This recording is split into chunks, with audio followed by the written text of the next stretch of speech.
Halo semuanya, kami dari kelompok Kabupaten Karimun akan menjelaskan bagaimana cara deteksi dini faktor resiko PTM dengan wawancara, pemeriksaan faktor resiko PTM, dan konseling.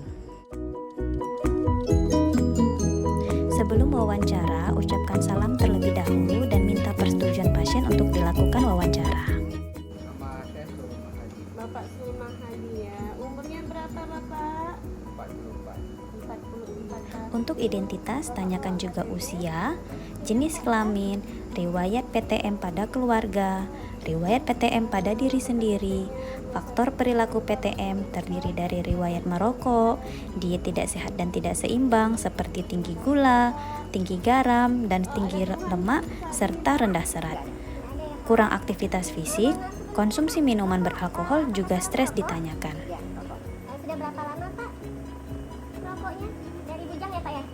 Ya, dari bujang ya. Biasanya Pak dalam satu hari itu Bapak habis berapa bungkus atau berapa batang Pak? Paling 5 sampai 6 batang. Oh, 6 batang sehari ya. Mohon maaf sebelumnya Pak, Bapak mengkonsumsi alkohol enggak? Tidak. Tidak ya. Pak, sebelum kita melakukan pemeriksaan tekanan darah, biasanya tensi Bapak itu normal, tinggi, atau rendah ya? Normal aja ya. Terus Pak, dalam keluarga Bapak ada nggak ya yang riwayat tekanan darah tinggi? Nggak ada. Nggak ada ya. Yang ada riwayat kencing manis ada Pak? Nggak ada. Nggak ada juga ya.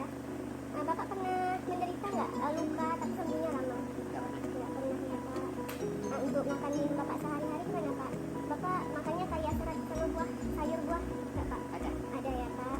Dan batas normal Pak? Normal. Normal ya. Banyak minum air putihnya Pak? Banyak juga. Banyak ya Pak. 2 liter per hari ada? Mungkin lebih. Lebih ya. Oke. Pak, untuk istirahatnya gimana? Apa cukup?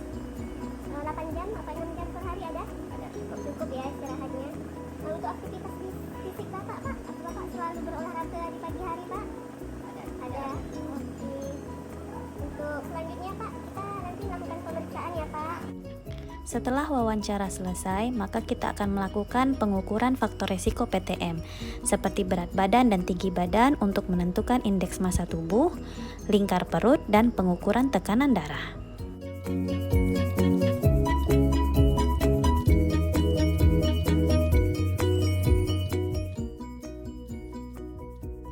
Pengukuran tekanan darah dilakukan pada posisi bersandar dan rileks. Lengan diposisikan di atas meja dengan ketinggian sejajar dengan posisi jantung. Posisi kaki tidak menyilang dan telapak kaki rata menyentuh lantai.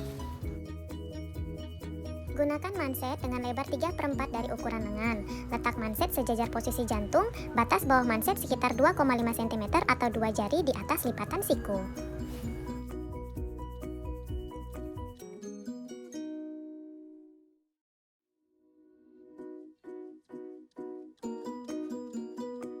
Dilakukan pemeriksaan, lengan baju tidak dilipat ya.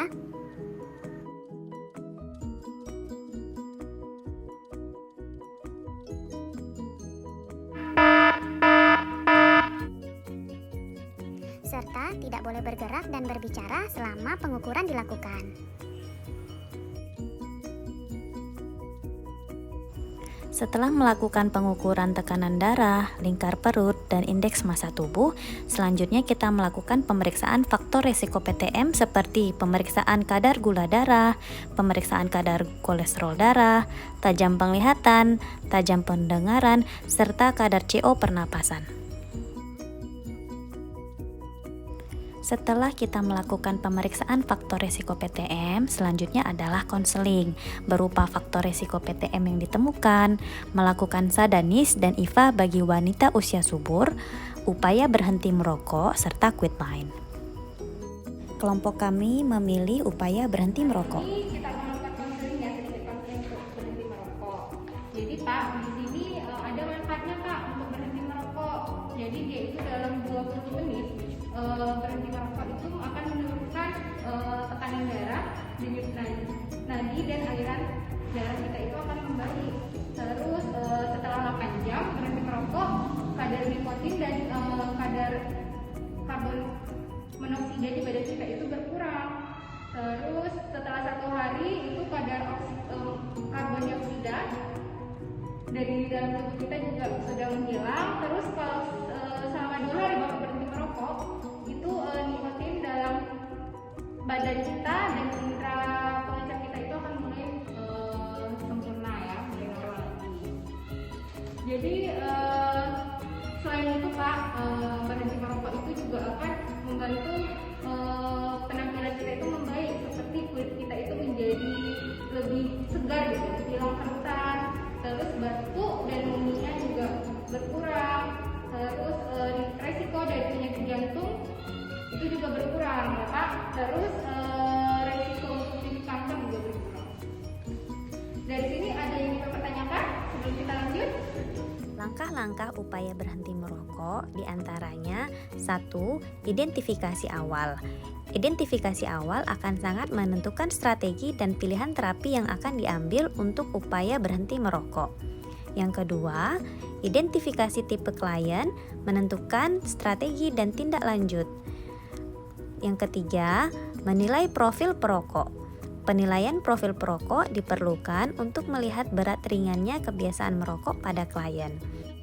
Yang keempat, menilai tingkat adiksi atau ketergantungan nikotin menggunakan kuesioner adiksi nikotin Fagerstorm. Dari nilai Fagerstorm tadi, kita akan bisa menilai ketergantungannya. 0-3 berarti ketergantungan rendah, 4-6 ketergantungan sedang, 7 hingga 10 itu artinya ketergantungan tinggi. Lalu yang kelima, kita bisa menilai tingkat motivasi melalui skala angka 0 hingga 10. Jika 0 artinya pasien tidak ada motivasi sama sekali untuk berhenti merokok, sedangkan jika 10 artinya pasien sangat termotivasi untuk berhenti merokok. Lalu selanjutnya yang keenam, evaluasi dan dukungan motivasi.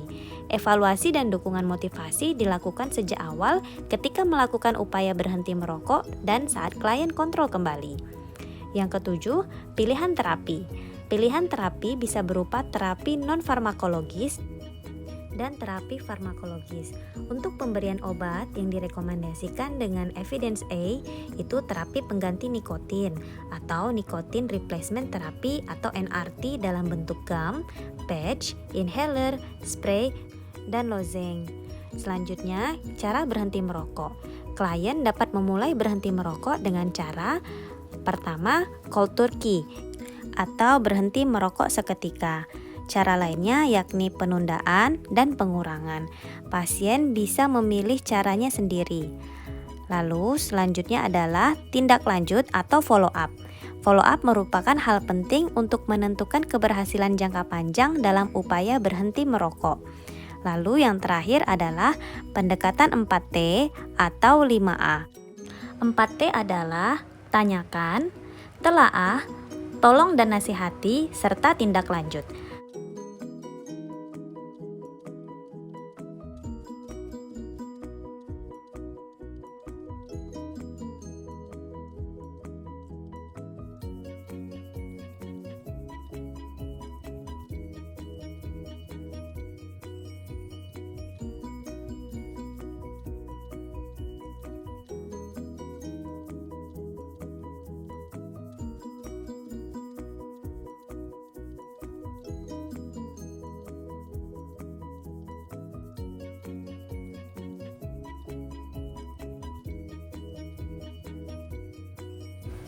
Nah, sudah mengerti bukan caranya dalam upaya berhenti merokok oleh saya? Semoga ilmunya bermanfaat ya. Terima kasih.